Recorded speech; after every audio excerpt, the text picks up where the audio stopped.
Selamat sore, perkenalkan nama saya Kitriani Rambut Senli, NIM 19410120 dari Prodi Manajemen Fakultas Ekonomi Universitas Kristen Artawacana Kupang. Pada kesempatan kali ini, saya akan membahas satu soal mengenai analisis persamaan regresi linear sederhana. Tujuan daripada video ini atau pembahasan ini untuk menyelesaikan tugas UTS yang diberikan oleh dosen saya. Terima kasih. Baik, pada kesempatan kali ini saya akan membahas satu soal mengenai analisis regresi linear sederhana. Soal, seorang manajer sedang meneliti apakah lama kerja karyawan mempengaruhi penjualan, di mana variabel independen X adalah lama masa kerja atau bulan, dan variabel independen Y penjualan, dengan data sebagai berikut. Di sini kita diminta untuk mencari persamaan regresinya, yang kedua, mencari koefisien korelasi, ketiga, mencari koefisien determinan, dan keempat, kita diminta untuk menguji hipotesis.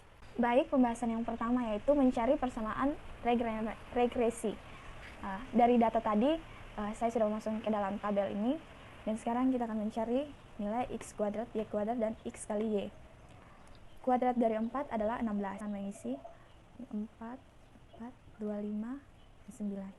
Kuadrat dari 140 adalah 19.600, dan seterusnya 1.600.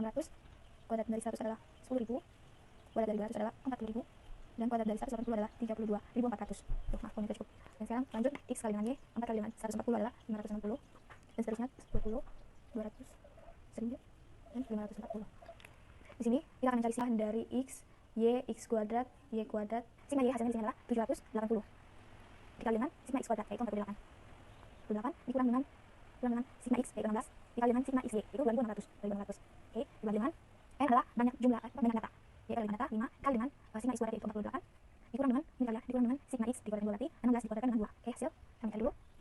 Ya, kita lanjut. Di sini kita akan mencari hasilnya yaitu 780 dikali dengan 48 kali dengan 48 hasilnya adalah 37.440 dikurang dengan 16 dikali dengan 2600 sama dengan 441.600 dibagi dengan hasil dari 5 kali 48 dikurang dengan 16 dikuadratkan 2 itu 240 dikurang dengan 256. Selanjutnya 37.440 dikurang dengan 41.600 hasilnya adalah minus 41.599 dibagi dengan minus 16.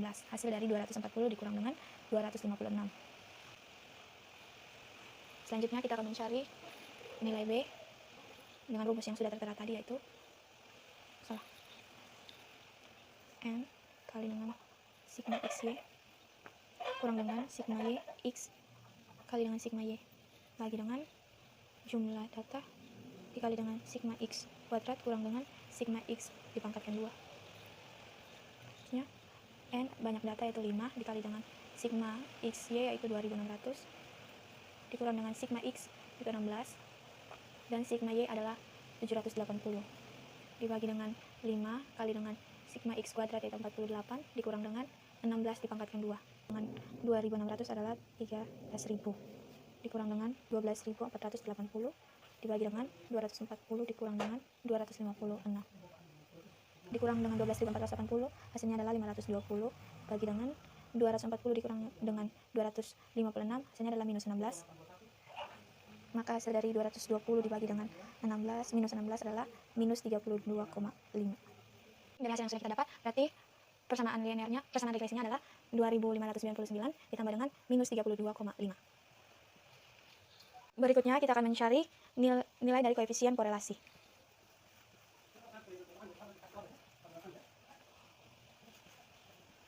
Rumus dari koefisien korelasi adalah L sama dengan N dikali dengan sigma XY dikurang dengan sigma X dikali dengan sigma Y dibagi dengan akar N dikali dengan sigma X kuadrat dikurang sigma X dikuadratkan kurang N dikali dengan N kali dengan sigma Y kuadrat dikurang dengan sigma Y dikuadratkan 2.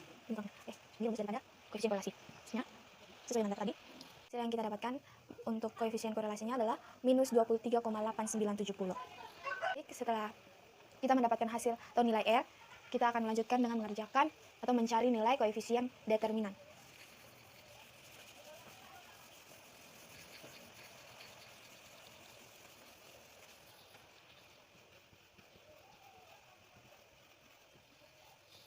Untuk mencari koefisien determinan, rumusnya cuma itu R dikuadratkan.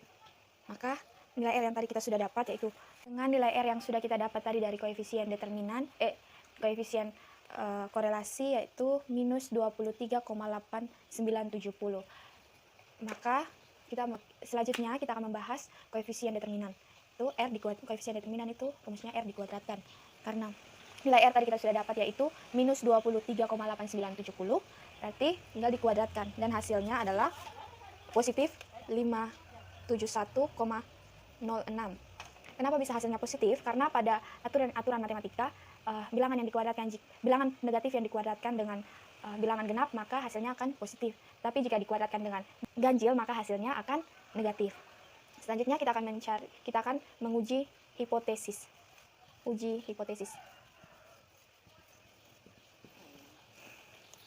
Baik, yang berikut kita akan menguji hipotesis. Dalam menguji hipotesis terdapat 5 langkah. Yang pertama yaitu menentukan hipotesis H0 beta sama dengan 0, H1 beta tidak sama dengan 0. Yang kedua, tingkat signifikan alfa 5%. Yang ketiga, T hitung sama dengan R akar N kurang 2 bagi dengan akar 1 kurang R kuadrat.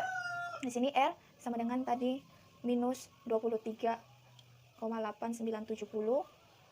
akar N banyaknya data 5 dikurang 2 dibagi dengan akar 1 dikurang 571,06 sama dengan minus 23,8970 dikali dengan 1,73 dibagi dengan akar 23,8968 sama dengan 41,3418 dibagi dengan 4,888 dan hasilnya adalah 8,4578. Selanjutnya kita akan mencari nilai T tabel. Sebelum kita mencari nilai T tabelnya, pertama-tama kita harus mencari nilai dari signifikat dua sisi. Karena pada saat nilai signifikannya itu 5%, karena di sini disuruh mencari taraf signifikat dua sisi, maka yang menjadi 0,025.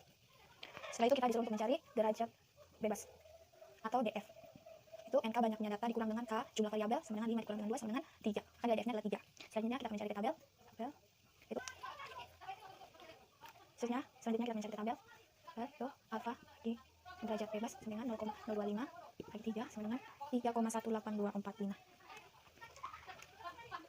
Maka perbandingan T hitung dengan T tabel adalah T hitung lebih besar T tabel.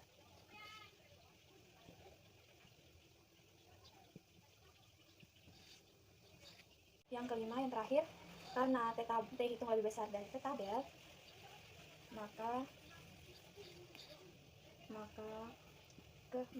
kesimpulannya